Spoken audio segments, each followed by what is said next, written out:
بسم الله الرحمن الرحيم. الحمد لله رب العالمين، والصلاة والسلام على أشرف المرسلين سيدنا ومولانا محمد صلى الله عليه وسلم. السلام عليكم ورحمة الله وبركاته. وحان halkan ka salaamayaa dhammaan Soomaali Maxamed meel walba ay joogaan. Waxa inooga sii socon doona insha Allah gabayadii diiniga ahaa ee taxanaha. Waxa gabayga maanta leeyahay maalka wuxuuna ka hadlayaa in qofka fiican ee goobta maalku ku fiican yahay sababtoo ah qof waxtar leh buu noqonayaa. wuxuuna ku bilaamayaa insha Allah sidan: maalku wuxuu ku fiican yahay ninka wanaag iyo milgaha leh ee la majeertee. aadamuhu wax walbo maad iyo moodba wuu ka qaalisan yahay. marti waxa loo noqdaa mugdi habeen kaamosa waa goobta lama hadiye.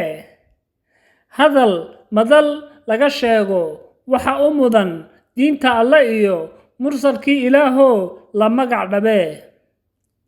waa maalmo nolosha ifkiye mowdka iyo hamooganaan geerida macaanka goysa. ninkii maan leh baa diinta eebbe ku mitidee.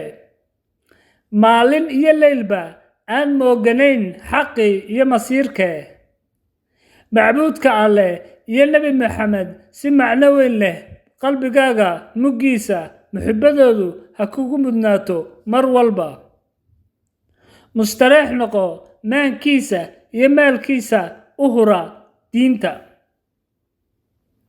meel aad ku dhiman iyo markaad dhiman kol haddii aadan ogeyn maad u diyaar ahaatid godka madoobe laga maarmaarmaanka. maalku wuxuu ku fiican yahay ninka wanaag iyo milgaha leh ee la majeertee. aadamuhu wax walbo maad iyo moodba wuu ka qaalisan yahay. waad mahadsantihiin dhammaantiin. waxaan leeyahay maalka Allah inagu manaystay aan wax ku tarno inta baahi la liidata insha Allah walaalayaal.